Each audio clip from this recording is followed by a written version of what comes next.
Mirat stood alone at the summit of Anamsar, his palm pressed firmly against the cold, unforgiving granite. It was not just stone to him, it was a living record. Beneath his skin, the mountain hummed with a deep, ancestral energy. He could feel the tribe of Keresh shifting in their dark clay beds far below, their massive bodies vibrating in perfect, rhythmic pulses. This was their language, a complex web of tremors that mapped the world long before the first light ever broke the horizon. To the Keresh, the earth was a symphony of movement, a constant dialogue between the living and the mineral. Mirat closed his eyes, letting the vibrations flow through his marrow. Every tremor told a story of the deep pressure, the cooling of the crust, and the slow, patient crawl of the ages. They were the children of the bedrock, bound to the pulse of the world itself. But today, the rhythm felt different. There was a disruption in the flow, a strange new frequency beginning to bleed into their ancient song.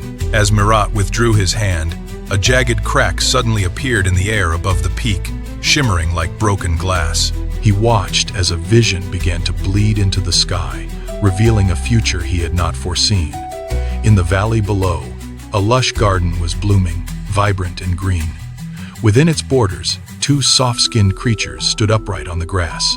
They were fragile things, looking down at their own hands with a mixture of wonder and confusion. They looked at the sky, their eyes wide and bright, yet entirely empty of memory. They did not tremble with the earth's movements.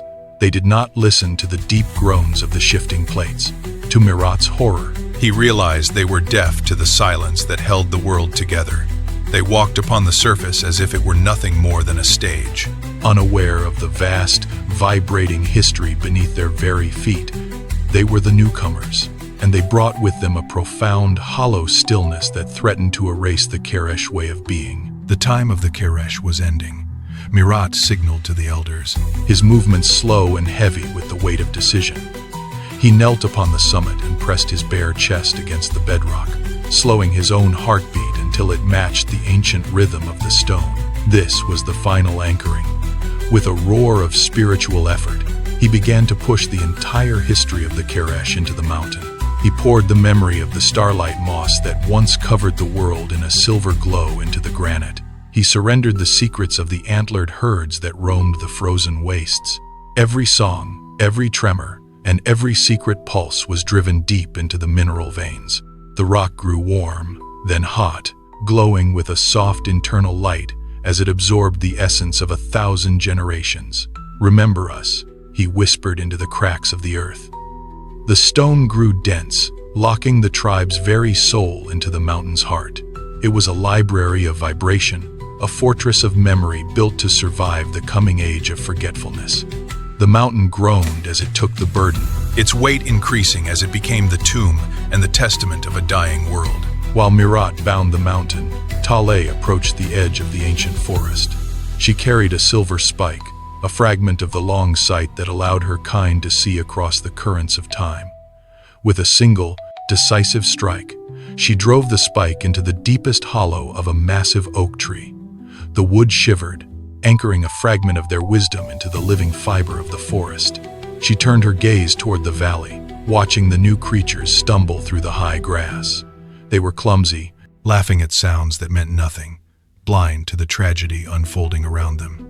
They walk upon our faces, she thought, and they do not even feel the heat of our breath. The Keresh began their retreat, not in fear, but in a graceful surrender. They sank back into the soft, unbaked clay of the deep earth, their forms dissolving into the soil they had protected for eons. The tremors that had defined the world for millions of years began to fade, growing fainter and fainter until the ground finally ceased its movement. The world grew still. For the first time since the beginning, a silence fell over the earth, heavy, absolute, and terrifying.